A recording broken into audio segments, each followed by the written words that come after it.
So what can voters do in this time? They can reach out to elected officials and let them know how they feel about any certain issue. And a pro tip for anybody out there is, in order to have a groundswell of public opinion, all it takes is 3 people to call a state official or elected official on the same day, around the same time, and talk about the same issue. And they must respond in kind. So what can we do as voters? We can make sure that we are also encouraging those in our lives to become voters. We can't make the assumption that our friends and family are actually registered to vote or actually out there casting a ballot.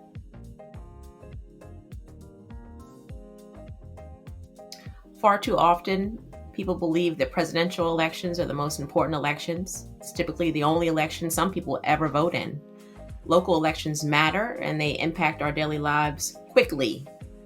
And so it's really important to vote in every single election, and particularly the local elections. What happens on your school board, what happens in city council, what happens in county commissioners' offices drastically impacts our everyday lives. It's as simple as someone needing to fill a pothole in front of your house, to requiring an expedited passport, and also making sure that our taxes aren't as high as they don't need to be where we currently live. Making sure that our schools are funded in a way they need to be, and that curriculum for our schools are where they should be and what our children should be learning. So local elections, they matter. And unfortunately, we don't vote in them at the same rate in which we vote in presidential elections. They impact your daily life quicker than any other election, and I would argue more important than any presidential election will ever be.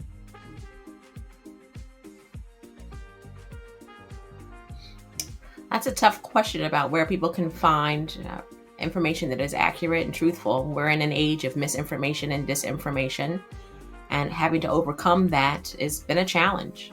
And people are not really trusting of media, even credible mainstream media in this moment. And so I would say, as someone who leads a voting rights organization, is to go to an organization that you trust for the information that you need to cast a ballot in these local elections.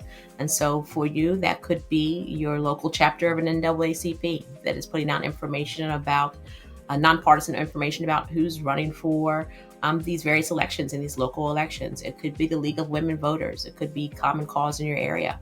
It could be just as simply as going to your Department of State and to your Board of Elections and looking at the ballot, and then simply Googling folks and finding out what they value based upon factual information that you see, how they voted in on previous bills, or how they voted if they're lawyers, or if they're judges, how they voted in cases, and kind of make determinations for yourselves. And so it's really important to take the time to actually see who's on the ballot ahead of Election Day and do your homework and reach out to trusted messengers that you have.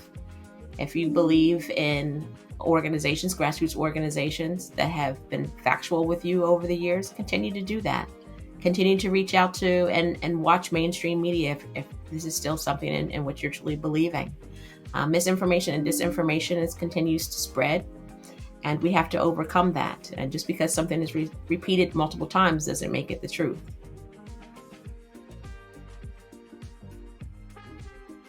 Times are difficult in this moment, and I would just encourage everyone to keep the faith and keep hope, and know that you are powerful. Voters are powerful. If we were not powerful, there wouldn't be so many people trying to disrupt our ability to actually vote, especially in these local, municipal, and sometimes judicial elections if you have them. Voters are powerful, and we must continue to use our voice as our vote. As I look at the great John Lewis behind me on my wall, who reminds us that the most nonviolent change agent that we have in a democratic society is the vote. We must continue to use it. Our vote is sacred, and we must vote in every single election. It's not just the presidential election years that matter. These local, municipal, judicial elections, they hold the most weight, and you will feel their impact the first. So it's just important that we get out there and vote in these judicial, local, and municipal elections, and don't let anybody disenfranchise you. Make sure that you know what you're doing ahead of Election Day. Reach out to trusted messengers and get the information you need to successfully cast a ballot and vote your values.